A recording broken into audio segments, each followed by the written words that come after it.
My closest friend told me my fiancé wasn't good enough for me, so I left him. A week later, I found them together at his place. Sarah and I had been inseparable since freshman year of State University. She was the sister I never had, the one who held my hair back when I was sick, who drove 4 hours to bring me soup when I had the flu, who knew my coffee order by heart. She'd slept in St. Jude Medical Center waiting rooms when I had my appendix out, and I'd done the same when her grandmother passed. When I started dating Ethan junior year, she was my biggest cheerleader. "He's perfect for you," she'd gush, watching us study together in the library. "You guys are going to get married and I'll be your maid of honor. I can already see it." Ethan was everything I dreamed of, kind, funny, ambitious. He remembered my favorite flowers were white peonies and brought me chamomile tea when I was stressed about finals. He'd leave little notes in my textbooks and knew exactly how I liked my coffee. After graduation, we moved into a tiny apartment with creaky floors and a view of the parking lot. But it felt like paradise because we were together.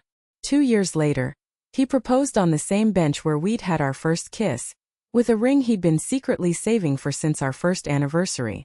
That's when Sarah's tune changed completely. It started small, almost imperceptible, comments about how Ethan seemed controlling when he'd text to check if I got home safely after late classes, how it was weird that he wanted to spend Friday nights with me instead of going to bars with his college buddies. She'd roll her eyes when I mentioned our wedding plans, making little sighs when I showed her dress options. "Are you sure he's the one?" she'd ask, tilting her head with fake concern. "You're so young. Don't you want to experience life first? Travel? Date other people?" The criticism escalated slowly, like water wearing away stone. She pointed out every tiny flaw. How Ethan chewed too loudly during movies, how he was too nice to be genuine, how he probably only proposed because he was afraid of losing me to someone better. "Real men don't need to propose so quickly," she said one night over wine at her apartment. "He's insecure. That's not attractive in a husband." I started noticing things I'd never seen before. When Ethan surprised me with dinner reservations, Sarah called it love bombing. When he gave me space to hang out with friends, she said he was emotionally distant and probably hiding something. The final blow came 6 months before our wedding. Sarah invited me to lunch at our usual Starbucks, her face unusually serious. "I have to tell you something," she said, gripping my hands across the table. "I saw Ethan with another woman. They looked close." My world tilted sideways. "Where? When?" "Last Tuesday at that The Daily Grind downtown. She was blonde, really pretty. They were holding hands, laughing. It looked intimate." I felt sick. Ethan had said he was working late that Tuesday, staying behind to finish a project presentation. "I'm so sorry," Sarah whispered, tears pooling in her eyes. "I didn't want to tell you, but you deserve to know the truth." That night, I confronted Ethan in our kitchen. He was genuinely confused, his face cycling through shock and hurt. "What Starbucks? I was at the office until 9 o'clock, he said. "Ask Derek. We ordered pizza to the conference room. Check with my whole team." But Sarah's words had planted seeds of doubt that grew like weeds. Every explanation felt like a lie. Every reassurance felt manipulative. 2 weeks later, after days of cold shoulders and tense silences, I gave back the ring. Ethan was devastated. "Please tell me what I did wrong," he begged, tears streaming down his face. "We can fix this. Whatever it is, we can work through it." But I was already gone, convinced he was hiding something terrible. Sarah was my rock through the breakup. She brought ice cream and tissues, let me cry on her shoulder for hours, reminded me I'd made the right choice whenever I wavered. "You'll find someone better," she promised, stroking my hair. "Someone who deserves you."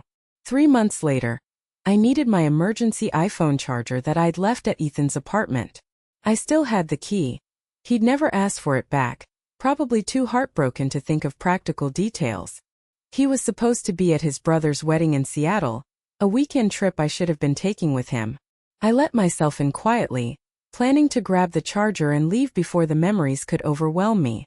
That's when I heard laughter from the bedroom, Ethan's deep, familiar laugh, and another voice I knew too well. I stood frozen in the hallway, my heart hammering against my ribs like a caged bird. The apartment still smelled like the vanilla candles I used to buy, still had the throw pillows I'd picked out arranged on the couch. Everything looked exactly the same, as if I'd never left, as if our life together had been preserved in amber. Part of me wanted to run, to pretend I'd never heard those voices, never seen what I was about to see. The other part, the part that had been questioning my own sanity for months, needed to see the truth with my own eyes. I crept toward the bedroom, my bare feet silent on the hardwood floor. Ethan had refinished himself the summer after we moved in. Each step felt like walking through quicksand, time stretching impossibly thin. The door was cracked open about 6 inches. Through the gap, I could see the rumpled sheets of the bed we'd shared for 2 years, the dresser where I'd kept my jewelry, the window that faced east so the morning sun would wake us up together. And there they were. Ethan was propped against the headboard, shirtless, grinning at something on his Samsung Galaxy. His hair was messy in that way it got after sex, sticking up on one side. Sarah was curled against his chest like a cat, wearing one of his t-shirts, the faded blue one with the small hole near the hem that I'd bought him for his birthday last year. The one I'd worn to bed countless times when he worked late. She still hasn't figured it out, Sarah was saying, scrolling through what looked like my TikTok profile. Her voice carried that familiar note of amusement, the same tone she used when we'd gossip about other people's relationship drama. Look at this post. Learning to love myself again. So dramatic.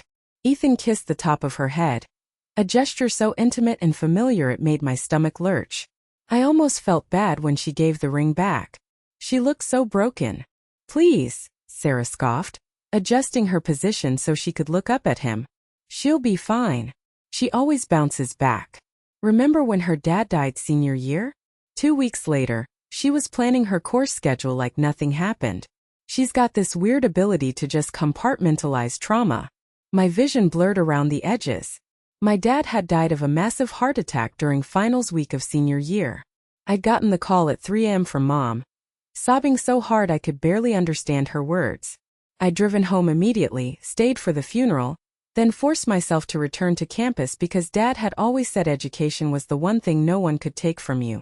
I'd spent those weeks after his death in a strange, numb state, going through the motions because falling apart felt like a luxury I couldn't afford.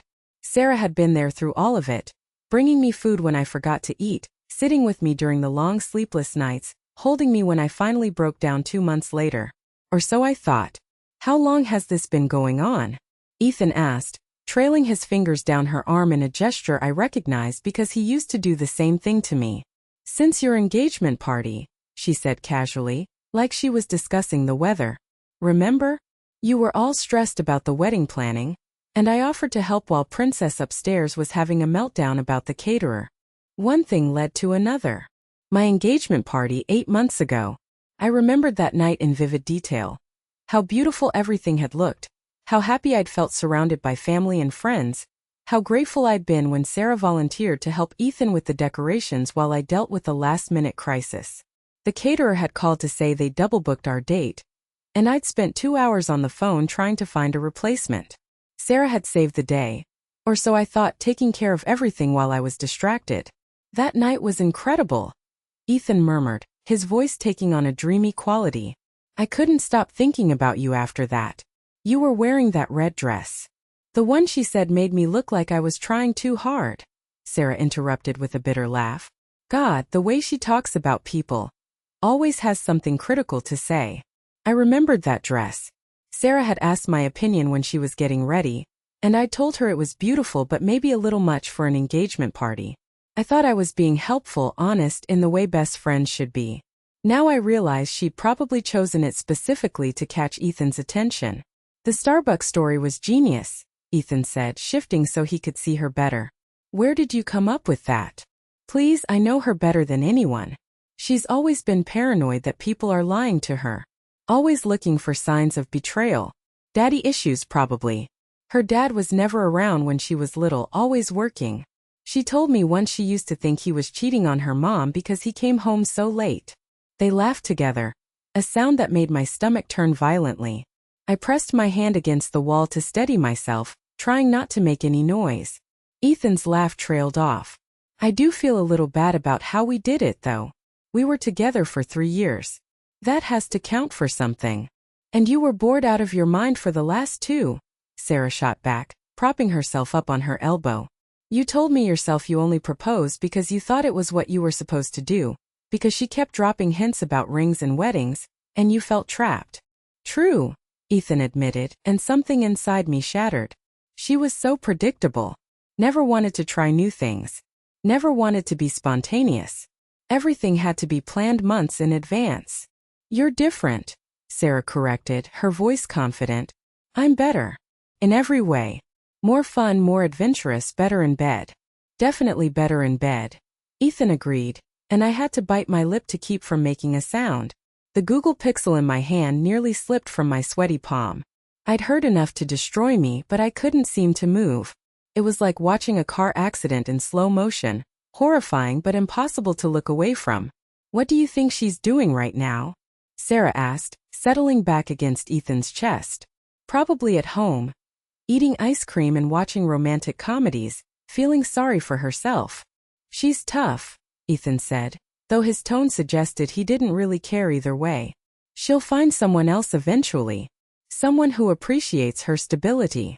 The way he said stability made it sound like a disease. God, I hope not, Sarah said with genuine disgust. Can you imagine having to double date with her and some poor guy? She'd probably spend the whole time analyzing their relationship and offering unsolicited advice, like she did with us. Yeah, Ethan agreed. Always asking if I was happy, if there was anything we needed to work on. It was exhausting. I'd ask those questions because I loved him, because I wanted our relationship to be strong, because my parents had divorced when I was 12, and I'd sworn I'd never let communication issues destroy my marriage the way they destroyed theirs. Well, you don't have to worry about that anymore, Sarah purred, leaning up to kiss his neck. It's just us now. Just us, Ethan repeated, and there was something in his voice, satisfaction, relief, that made me feel physically sick. I'd heard enough, more than enough. I backed away from the door carefully, my legs shaking so badly I could barely walk. In the living room, I spotted my Android charger plugged into the wall outlet behind the couch, exactly where I'd left it 3 months ago. But I hadn't just come for the charger anymore. I had a different mission now. I pulled out my smartphone with trembling fingers and opened the voice recording app. Then I walked back to the bedroom door and pushed it open wide. Having fun? I asked, my voice somehow steady despite the chaos in my chest. The effect was immediate and devastating. They sprang apart like teenagers caught by parents, Sarah scrambling to cover herself with the sheet while Ethan fumbled for his pants on the floor. The look of pure terror on both their faces would have been comical if my heart wasn't breaking into 1,000 pieces. It's not what it looks like, Ethan stammered, hopping on one foot as he tried to get his leg through his jeans. His face had gone pale except for 2 bright red spots on his cheeks. Really? I held up my smartphone, making sure they could see the recording app was running. Because I've been standing here for the last 10 minutes, and it looks like my best friend and my ex-fiancé have been having an affair since our engagement party. Sarah's face cycled through several emotions: shock, guilt, defiance, and finally something that looked almost like relief. You can't just walk into someone's apartment. I still have a key, I said calmly, surprised by how controlled I sounded. Ethan never asked for it back. Probably because you two were too busy playing house to think about practical details. Ethan found his voice, though it came out as a croak. Look, I can explain. Oh, please do, I said, crossing my arms. Explain how you've been sleeping with my best friend for 8 months. Explain how she invented a story about you cheating to break us up. Explain how you've both been laughing about my daddy issues and my paranoia while pretending to comfort me through our breakup. The color drained completely from Ethan's face. You heard everything. The Starbucks story. How I'm boring and predictable.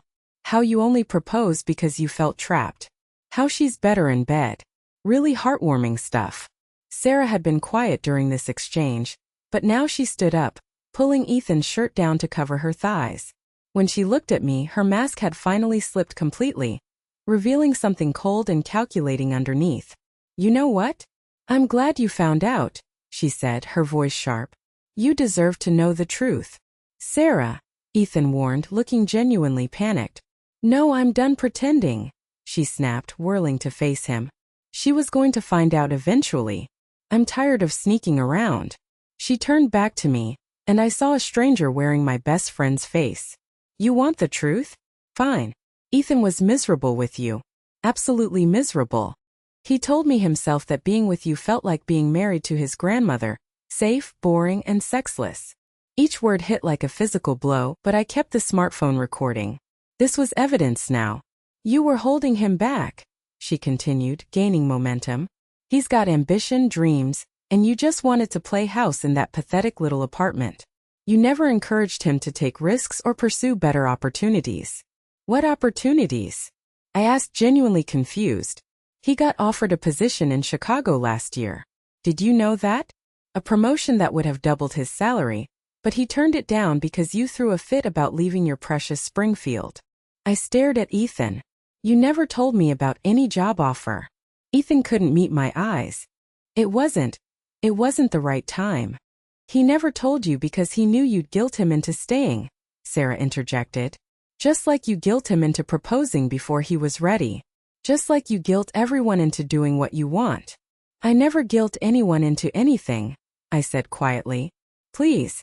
You're the queen of passive-aggressive manipulation. Poor me, my dad died. Poor me, I'm so insecure. Poor me, why doesn't anyone understand me? Her voice had taken on a mocking tone that made my skin crawl. You know what Ethan told me the first night we slept together? Sarah, stop, Ethan pleaded, but she was beyond stopping now. He said being with you was like dating a wounded bird. Always needing reassurance. Always needing to be handled with kid gloves. He said he felt more like your therapist than your boyfriend. The cruelty in her voice was breathtaking. This was someone I'd trusted with my deepest secrets, my worst fears, my greatest hopes. Someone I'd considered family. Is that true? I asked Ethan directly. He looked like he wanted to disappear into the floor. Some of those conversations were taken out of context. So it is true, I nodded, surprised to find that this revelation hurt less than I'd expected. Maybe because it was so far beyond what I'd thought possible that my brain couldn't fully process it. Look, Sarah said, her tone shifting to something that might have been intended as conciliatory. This doesn't have to be ugly. You're young. You'll find someone else. Someone more compatible with your personality. Someone more boring. You mean someone who appreciates my need for stability? I corrected, almost laughing after everything she just said. She was still trying to manipulate me. How long have you been planning this? I asked. Planning what? The breakup. How long have you been working to sabotage my relationship? Sarah's eyes flickered just for a second, but it was enough. I wasn't. Remember Brett from sophomore year? You told me he was seeing someone else. Was he? Or did you tell him I wasn't interested? Remember Vincent from my junior year internship? You said he was just using me for homework help. Was he? And Dylan, the one I really liked, you said he thought I was clingy. For the first time, Sarah looked genuinely uncomfortable. I was protecting you. You've been doing this for years, I realized aloud. Keeping me single and dependent on you. That's ridiculous. Is it? Name one relationship you encouraged me to pursue. Just one. Silence filled the room like a toxic gas. You can't, can you? I continued. Because you've spent 6 years systematically destroying any romantic connection I tried to make. The only reason Ethan lasted was because I met him when you were studying abroad and couldn't interfere. I was being a good friend, Sarah said, but her voice lacked its earlier conviction. No, you were being a possessive narcissist who couldn't stand the idea of sharing my attention. Ethan had been silent during this exchange, but now he cleared his throat. Maybe we should all just take a step back. Shut up. Both Sarah and I said simultaneously. I turned back to her. You know what the saddest part is? I really loved you. I thought you were the sister I never had. I would have done anything for you. I loved you too, she said, and for a moment her voice cracked. But you were never satisfied. You always wanted more. More time, more attention, more emotional support. It was exhausting. So you decided to take the one person who made me happy. I didn't plan for this to happen, she said, gesturing between herself and Ethan. It just did. Bullshit, I said, the word coming out harder than I'd intended. You planned this the moment you saw how happy Ethan made me. You couldn't stand it. Tears were running down her cheeks now, but I felt nothing. No sympathy, no urge to comfort her like I would have just an hour ago. I'm sorry, she whispered. I'm so sorry. No, you're not. You're sorry you got caught. I turned to Ethan, who had been standing frozen throughout this confrontation. And you? Do you have anything to say? He opened his mouth, closed it, then tried again. I never meant for it to happen this way. What way did you mean for it to happen? I don't know. I thought maybe after some time had passed, we could try to be friends again. I stared at this man I'd imagined growing old with and realized I didn't know him. Get out, I said quietly, my voice finding some strength. Both of you. I need to think. Excuse me. Sarah whipped around. I'm not going anywhere. She's the one who. Get out, Ethan shouted, his face red with anger or embarrassment or both. This is my apartment. I was already heading for the door, my mission accomplished. I had everything I needed. This isn't over, Sarah called after me. We need to talk about this like adults. I turned back one last time. No, we don't. We're done. Permanently. I grabbed my charger on the way out and left them to sort out the mess they'd created. The elevator ride to the parking garage felt surreal. My hands were steady as I pressed the button. My breathing was even. My heart rate had returned to normal. I felt strangely calm, like I was watching everything happen to someone else. It wasn't until I was sitting in my Honda CR-V that the reality hit me. They'd been laughing at me for months. They'd been sleeping together while I questioned my own sanity, while I blamed myself for the relationship falling apart, while I grieved the loss of the future I'd imagined.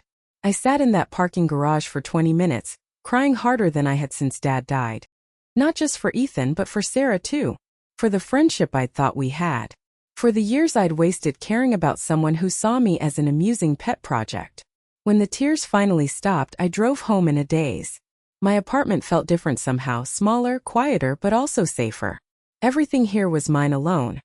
No shared memories, no compromised choices, no need to consider anyone else's feelings. I sat on my couch and played back the recording. Hearing it again made it real in a way that being there hadn't. The casual cruelty in their voices, the way they dissected my personality like I was a specimen in a lab, how comfortable they looked together. My smartphone started buzzing almost immediately. Text after text. Ethan. Please don't do anything you'll regret. We need to talk. Sarah, you're being dramatic. Let me explain. Ethan. I know you're hurt, but posting that recording won't help anyone. Sarah. I still care about you. This doesn't change our friendship. Ethan. I'll do anything to fix this. Just tell me what you want. Sarah, fine. Don't talk to me. See if I care. I turned off my smartphone and ran a bath. The first one I'd taken since moving out of Ethan's place. I needed to wash off the feeling of that apartment, the smell of his cologne and her perfume, the memory of seeing them together in what used to be our bed. As I sank into the hot water, I started planning. The recording was good, but it wasn't enough. I needed more evidence, more proof of the systematic way they destroyed my relationship and my self-esteem. I needed to document everything before I forgot the details.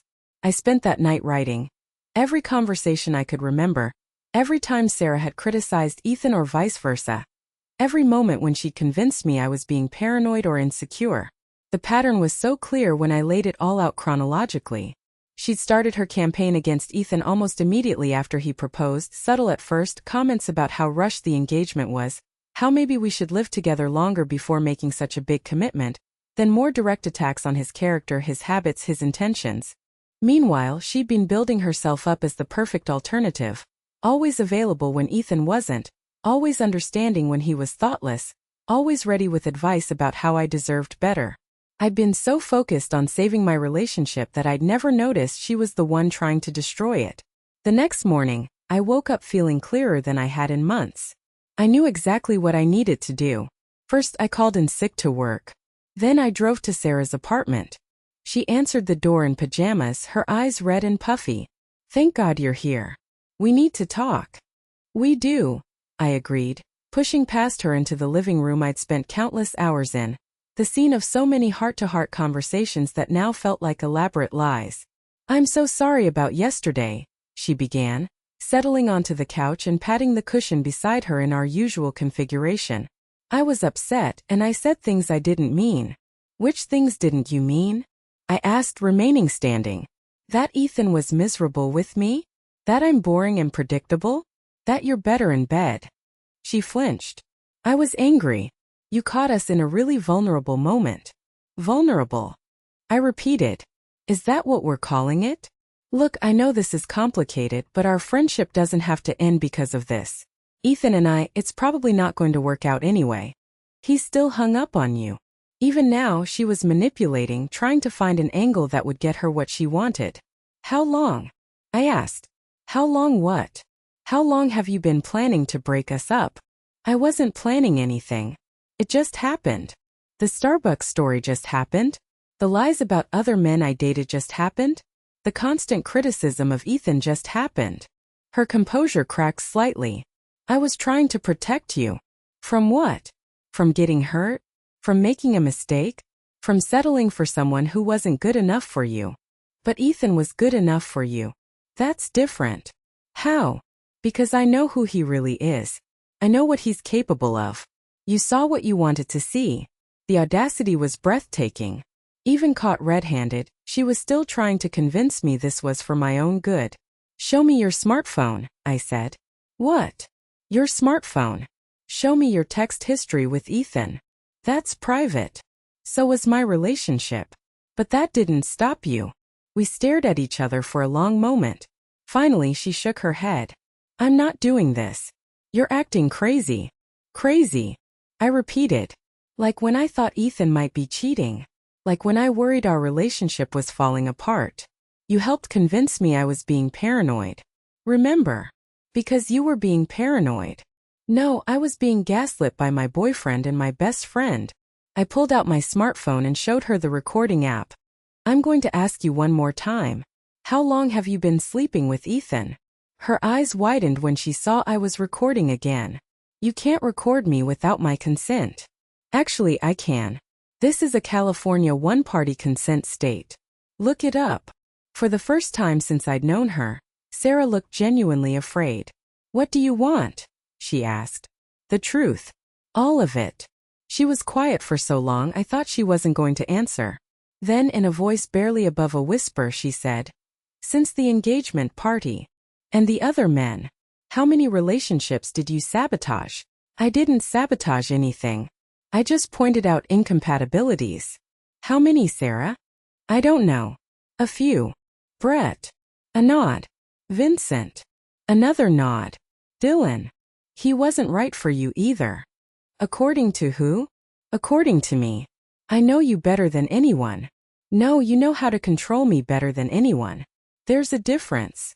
I stopped the recording and put my smartphone away. I had what I needed. I'm going to ruin your life, I said calmly. What? You heard me. I'm going to tell everyone what you did. Your family, your coworkers, our mutual friends. I'm going to make sure everyone knows exactly who you really are. You can't do that. Watch me. I headed for the door, but her voice stopped me. You're making a mistake. Ethan will never forgive you for this. He'll hate you for destroying what we have. I turned back one last time. Ethan is welcome to hate me. At least it'll be honest emotion for once. That evening, I posted the recording on social media with a simple caption. When your best friend and ex-fiancé think you're too stupid to figure out they've been having an affair for 8 months. Within an hour, it had dozens of views and comments. Within 4 hours, it had been shared hundreds of times. By the next morning, it was viral on TikTok and Instagram, with thousands of people sharing their own stories of friendship betrayal. My smartphone exploded with messages, some supportive, some critical, some just curious about the drama. Ethan's family saw it. Sarah's parents saw it. Their coworkers, our college friends, people I hadn't talked to in years. Everyone saw it. The response was overwhelmingly supportive. People were outraged on my behalf, calling Sarah and Ethan manipulative and cruel. Several mutual friends reached out to apologize for not seeing what was happening, to share their own suspicions they'd kept to themselves. But the best response came from an unexpected source. Ethan's sister-in-law. She called me directly, her voice shaking with anger. I need you to know that video explains so much, she said. Ethan's been different since you broke up. Cold, distant. And Sarah. She's been around constantly, acting like she's part of the family now. But something she said never made sense. Like what? She told us you were emotionally abusive, that you isolated Ethan from his friends and family, Made him feel guilty for spending time with anyone else. She painted you as this manipulative person who had him wrapped around your finger. My stomach dropped. And you believed her? We didn't know what to believe. Ethan seemed so depressed after the breakup, and she was the only one there to fill in the gaps. She said you were spreading lies about them having an affair. The layers of manipulation were staggering. Even after their affair was exposed, Sarah had been working to control the narrative, to make me look like the villain. There's more, Ethan's sister-in-law continued. She's been pushing Ethan to cut contact with his family. Says we remind him too much of you, that he needs a fresh start. Classic isolation tactics. I should have seen it coming. What made you realize she was lying? I asked.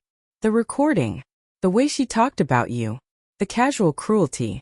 That's not how someone talks about a person they're trying to protect someone from. That's how someone talks about a person they hate. We talked for another hour, comparing stories and piecing together the full scope of Sarah's manipulation. It was worse than I'd imagined. She hadn't just destroyed my relationship with Ethan. She'd been systematically isolating him from everyone who might question her version of events. 3 days after I posted the video, Sarah showed up at my workplace. I was leaving the office around 6 o'clock when I spotted her leaning against my Honda CR-V in the parking garage. She looked terrible. Unwashed hair, dark circles under her eyes, clothes that looked like she'd slept in them. We need to talk, she said as I approached. No, we don't. You've ruined my life, she said, her voice breaking. Do you know what you've done? I told the truth. If that ruined your life, maybe you should have thought about that before you decided to destroy mine. I've been getting death threats. My boss called me in for a meeting about my personal drama affecting the workplace. My parents won't talk to me. Good, I said, the word coming out harder than I'd intended, but I didn't take it back. How can you be so cruel? She asked, tears streaming down her face. We were best friends. No, we weren't. I was your victim. There's a difference. I loved you, she sobbed. I still love you. You're like a sister to me. Sisters don't systematically destroy each other's lives for sport. It wasn't for sport. I was trying to protect you. From what? Happiness? Love?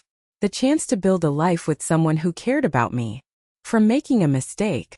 From settling for someone who wasn't good enough. Ethan wasn't good enough for me, but he was good enough for you. She didn't have an answer for that. Get away from my Honda CR-V, I said, pulling out my keys. Please, she begged, grabbing my arm. Just give me a chance to explain, to make this right. I looked down at her hand on my arm, the same hand that had comforted me through heartbreaks, that had braided my hair during sleepovers, that had held mine during my father's funeral. There is no making this right, I said quietly. What you did was unforgivable. People forgive worse things all the time. Maybe. But I'm not one of those people. I got in my Honda CR-V and drove away, leaving her standing alone in the parking garage. That was the last time I saw Sarah in person, but it wasn't the last time she tried to contact me. Over the next several months she sent emails, letters, gifts, flowers. Each message was different, sometimes apologetic, sometimes angry, sometimes trying to rewrite history to make herself look better. Ethan was more persistent. He showed up at my apartment multiple times, left voicemails, sent long texts explaining his side of the story.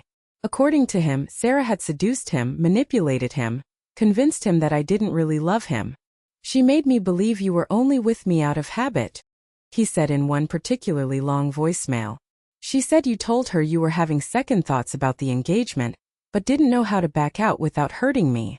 Even his apologies were designed to make himself look like a victim. I changed my phone number, blocked them on Facebook, Instagram, and TikTok, and asked my building security to keep them away from my apartment. Slowly, mercifully, the contact attempts decreased. 6 months after the video went viral, I was promoted to senior manager at my company. The drama had actually helped my career. Several colleagues mentioned being impressed by how professionally I'd handled the situation, how I'd continued to do excellent work despite personal chaos. I started dating again, cautiously at first. The betrayal had made me hyper-aware of red flags, suspicious of people's motives in a way I'd never been before. But therapy helped, and gradually I learned to trust my instincts again. The first man I dated seriously was Nathan, a teacher I met at a Barnes & Noble. He was patient with my trust issues, understanding about my reluctance to introduce him to friends too quickly. When I finally told him the whole story, showed him the video that was still circulating online, he was horrified but not surprised. People like that exist, he said simply. They see other people's happiness as something to be conquered or destroyed. The important thing is that you got out. A year after everything happened, I got an unexpected message from Ethan's brother Trevor. He was getting married and wanted to invite me to the wedding, not to cause drama, but because his fiancé had seen the video and insisted I should be there. Ethan won't be coming, he assured me. He and Sarah moved to Nashville a few months ago. Something about a fresh start. I declined the invitation, but I appreciated the gesture. It felt like closure in a way I hadn't expected. 2 years later, I was engaged myself to Nathan, who proposed during a quiet weekend at a cabin we'd rented for our anniversary. The ring was nothing like the one Ethan had given me, and I was grateful for that. This felt completely different, completely mine. The wedding planning was joyful in a way I'd never experienced before. No second-guessing, no outside criticism, no manipulation disguised as concern, just two people who loved each other making decisions about their future together. The night before the wedding, my sister asked if I ever wondered what would have happened if Sarah and Ethan hadn't betrayed me. Sometimes, I admitted, but not in the way you'd think. What do you mean? I don't wonder if I'd be happier. I wonder how long it would have taken me to figure out who they really were.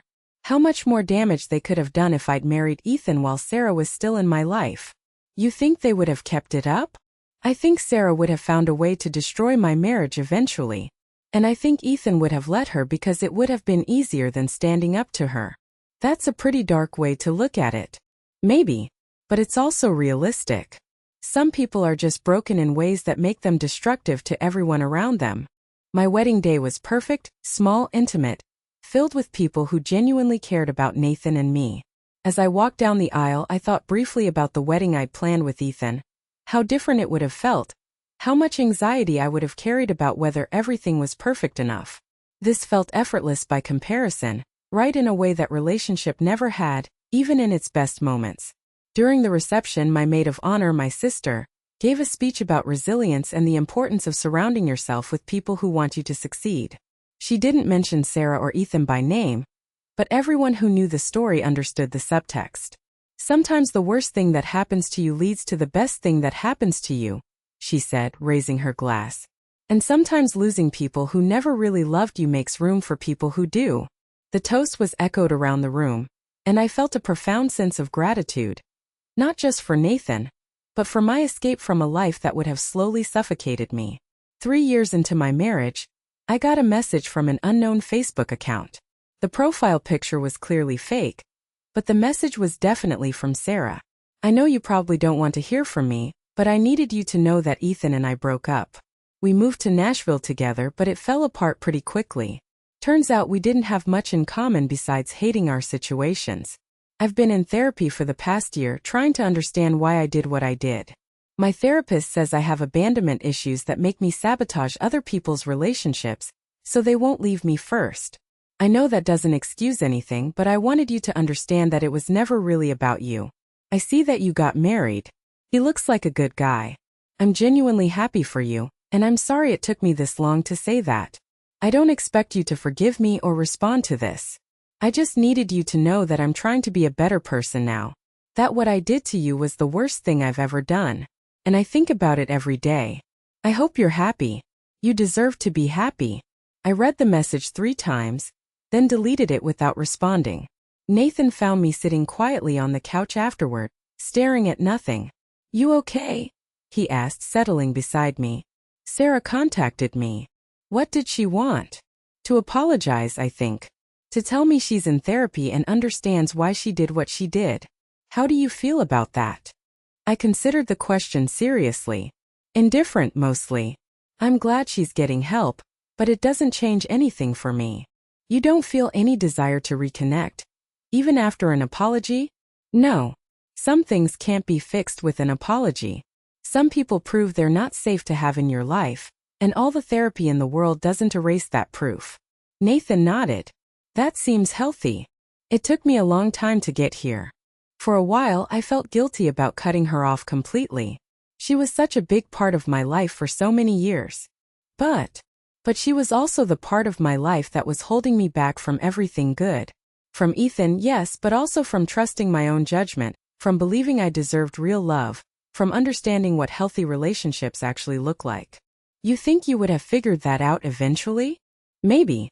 But probably not while she was constantly undermining my confidence and isolating me from other people who might have helped me see the truth.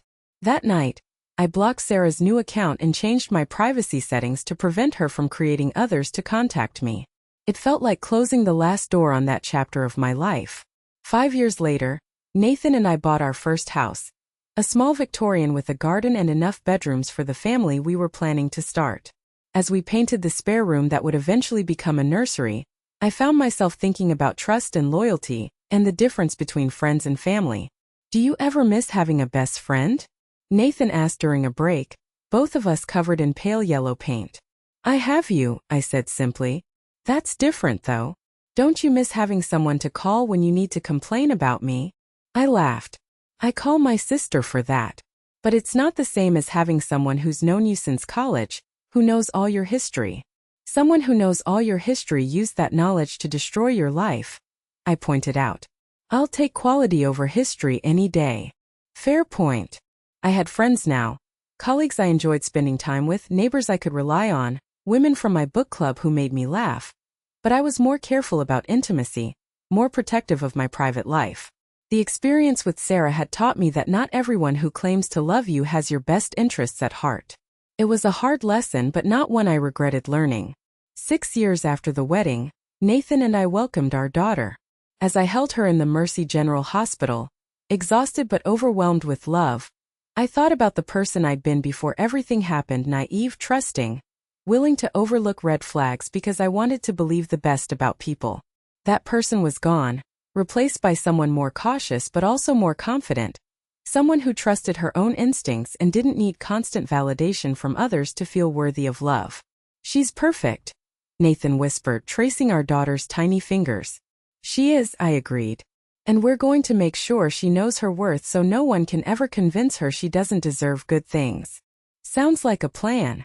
As I looked at my daughter's face, so new, so full of potential, I made a silent promise. She would never doubt her own judgment because someone she trusted was gaslighting her. She would never sacrifice her happiness to avoid abandonment. She would never confuse manipulation with love. The betrayal that had nearly destroyed me would protect her instead. And in that way, maybe everything that happened had been worth it.